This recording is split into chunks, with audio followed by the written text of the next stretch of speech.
Hi guys. So I'm here to talk about the future of digital music, and I'm always very grateful when I get to talk about the future because you can't really get it wrong, or rather on the contrary, you always get it wrong because there are no facts. I mean, if the experts of the past would have been right, then each and every one of us would have had their own little nuclear power plant sitting at home, and you guys wouldn't be sitting with personal computers in your laps, but each and every city would have had their own huge computer. So, you know, who knows if what I'm going to talk about today will ever happen or not. But kidding aside, so I work for a company called Spotify, and we're the largest music streaming service. We have about 15 million active users in the world. So I hope at least that we're contributing a little to the future of digital music. And I'm very happy to be here in Istanbul because I don't think there are many better places to talk about the future than here.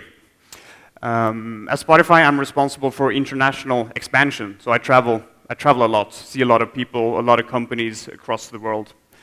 And I can tell you that the world is a pretty gloomy place at the moment. There's not that much optimism. You know, entrepreneurs are blaming the crisis, or you know, they're damning themselves that they weren't born in Silicon Valley, where everything's much easier. But I'm always very happy to come here to Turkey and Istanbul because there are few places where there's such a strong belief in the future, when there's so much ambition and drive. So happy to be here, where the future is being shaped, hopefully. And also, normally when I talk about Spotify or talk about streaming with other companies, potential partners, or at lectures, I often have to start off by explaining what streaming is. I assume that I don't have to do that here, but you know, I'd like to start off by talking a bit about streaming versus download, or rather, access versus ownership. Because for all of us that use streaming services, it's probably evident that the access model is the future. But many people still ask me, why should I pay money for something that I don't own? Why should I pay money for something that I can only consume in sort of a limited, or with a certain program? And I can agree that in the past, or I remember myself when I canned all of my MP3s and started subscribing to Spotify. It was a bit scary, because what if the internet connection dies, or what if I go to a place where there's no Wi-Fi? But as devices are getting better, as hardware is getting better, and as connections are getting better, I mean, this difference between access and ownership basically becomes theoretical. And when you think of it, I mean, there are many other things in the world which we pay for, which we don't really own, where we only have access. I mean, the internet itself, we pay at the ISP to get access to the internet. We pay sort of the water company and the electricity company to get access to water and electricity. We don't really own it in the true sense of the meaning. And when electricity was invented, there was also lots of debate about different standards, which current would persist. But now, I mean, now when you enter a room, you just flick the switch and there's light. Or you just turn on the tap and there's water. I've no clue how it works, it just does.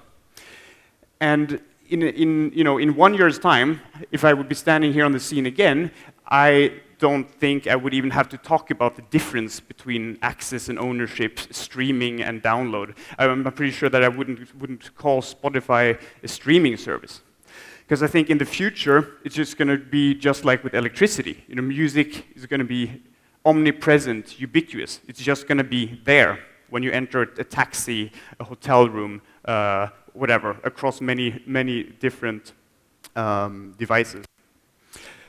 And also, since I mentioned electricity, I mean, in the utilities industry, there's a tendency for natural monopolies, like a few companies that control the infrastructure or the distribution, like in water or railways and whatever.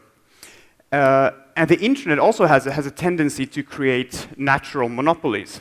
I mean, take Facebook. Facebook controls the social infrastructure of the web. And Amazon is basically the e-commerce monopoly, or the e-commerce platform. of the web. And I'm not saying that Spotify is going to take over the world, become the only music streaming service, but I am confident that digital music will also see lots of standardization and platformatization and consolidation over the next few years. And if we look at it, when we at Spotify look at our world, we see even now that many companies are starting to treat us as a platform. I mean, just like Facebook spawned an entire industry, the social gaming industry, and just as many small retailers do not build their own logistic systems, but simply tag on to Amazon, many music companies are doing the same with Spotify. And that is because we have three very valuable things. First of all, we have a huge user base, over 15 million active users. Second of all, we have the state-of-the-art technology, which enables us to distribute music at a very high quality, a very high speed, basically wherever you are in the world. And third and most important, we have the content.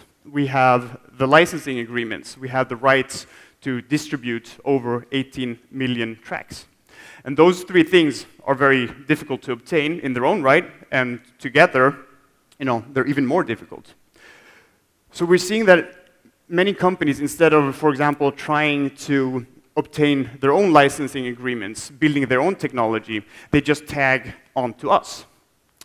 They use all the open APIs that we have, build on our strengths, combine them with their strengths, and create something completely new. I think we have about 50, 60, maybe even more apps that are created in this way. Companies whose entire business is built on the Spotify platform. And I think we're going to see even more of that in the future, especially in the field of discovery. Because if there's one drawback with Access is that it's completely unlimited. I mean, if you have your MP3 collection or your CD collection, you can choose, you know what you want to choose, and you put it on. But if you sit in front of your cell phone and have access to 18 million tracks, basically all the music in the world, where do you start? So we've seen quite a lot of companies, and I'm pretty sure that we'll see even more, who have built pretty nifty apps and services in the discovery field, either leveraging social or curation, or through smart algorithms, which then help you to discover and consume music in new ways, or music games and the likes of that. So basically, through this platform that we have created, based on our user base, the technology, and the licensing agreements, there's this entire new ecosystem which is developing. And we also see, so in our legacy markets, where we've been the longest, like Sweden and Spain, we see a very interesting trend, and that is that piracy is going down dramatically. And once we're able to expand this ecosystem to other markets, such as Turkey, where we're, for example, where we haven't launched yet, we will see the same thing. I mean, in Turkey, many people shake their heads when they hear that, because Turkey is a fairly piracy-ridden country. But so was Sweden. I mean, Sweden was the home of piracy. The Pirate Bay comes from Sweden. The Pirate Party comes from Sweden. And in the first year that our service existed, illegal downloads decreased by 25%. Because, the reason that people stole music was, or for most people at least, that the illegal alternative was simply so much better than the legal ones, or that there were no legal ones. But now that the legal alternative is far better, most people, think that they can afford to pay sort of the equivalent of 2 cups of coffee to get access to this fantastic ecosystem with unlimited music wherever you are, and the entire sort of app world around it. So to summarize, when we look ahead, music is going to become completely omnipresent, ubiquitous. You're going to be able to access it probably wherever you are, with so many other devices than we have now. People are no longer going to talk that much about what sort of how, or about the technology behind it, or how we get the access. And second of all, I think there's going to be a huge golden age for entrepreneurs and companies that want to build their own music companies, because we now have the standards and the platforms to do so without as much difficulty as in the past. And then last but not least, And the best thing is that, you know, the rights holders, the actual creators and marketers and packagers of music are going to start making money again, because they've had a very tough couple of years during the sort of dark age of music, when the lost generation stopped paying for music. And without rights holders making money, there will be no music, and without that, there will be no sort of fantastic services. I mean, the music industry had its peak in the year of 2001. Since then, you know, it just started going downhill. But we see now that things are picking up again in the markets where we are active. So, I mean, it looked like, you know, a big cliff, that the dark age was beginning for music. But then in the long run, this is probably just going to be a slight, small, little bump, sort of a parenthesis, 10-year-long parenthesis in the year or in the history of music. And now this sort of parenthesis is slowly closing, and the future looks really bright. I mean, if online gaming was probably the most innovative part of the entertainment business for the last 5 years. But I predict that digital music, will probably be the most innovative part of the entertainment business going forward. And I mean, with that said, I'm pretty sure that much of the future innovation that is going to come will probably come from places like Istanbul. So I'm very excited to come back here in a year or two and see what has happened in this field. Yeah, that was actually it for me. So, oh yeah, before I forget, I also suggest, as you know, Spotify doesn't exist in Turkey yet, but if you go to spotify.com and enter your email address, then you will get constant sort of updates about what is happening, and who knows, we might even be able to give some people test accounts or something like that. So go and do that.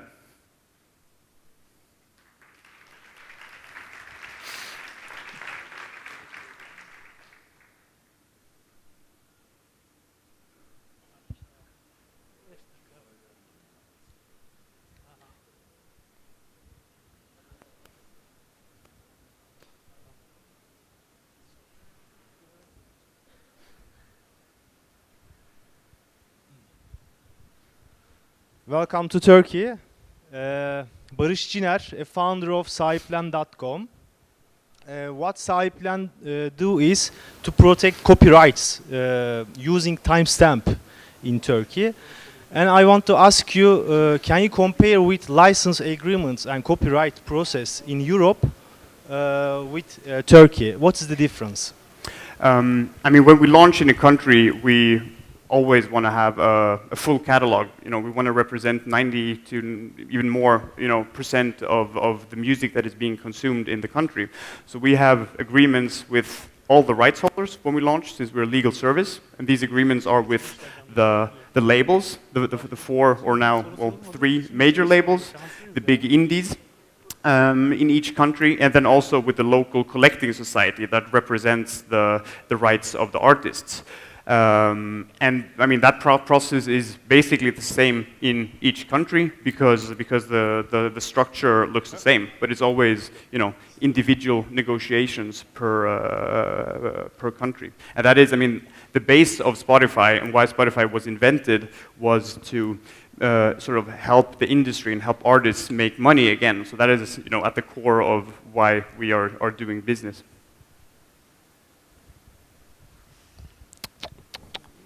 So, I guess there's one more. Hi, Axel. Sorry, I was in another session, so I couldn't really be here on time. I guess we have one more question. I have the microphone. Yeah. Can you hear me? Hi. Do you plan to be accessible from Turkey in 2030? Now I can see. Well, I mean, we want to be everywhere. Now we're available in 15 countries across the world. There are obviously many more, and Turkey is probably one of the most interesting markets where we have not launched yet. So I can't tell you when we're coming, but we'll definitely get here.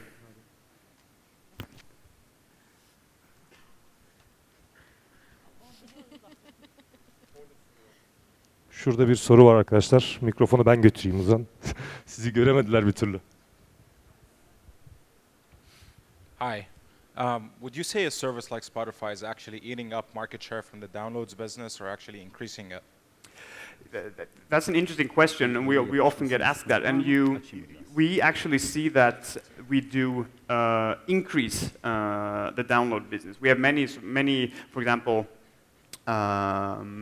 record companies that have built their own apps and placed them on Spotify. And when their music has been streamed more on Spotify, they've also seen a huge increase in downloads of their music. So there's definitely no cannibalization between streaming and download. I mean, our main competition is piracy. That's where there's huge cannibalization. Thank you for coming here and being with us. It was great, and hope to see you soon.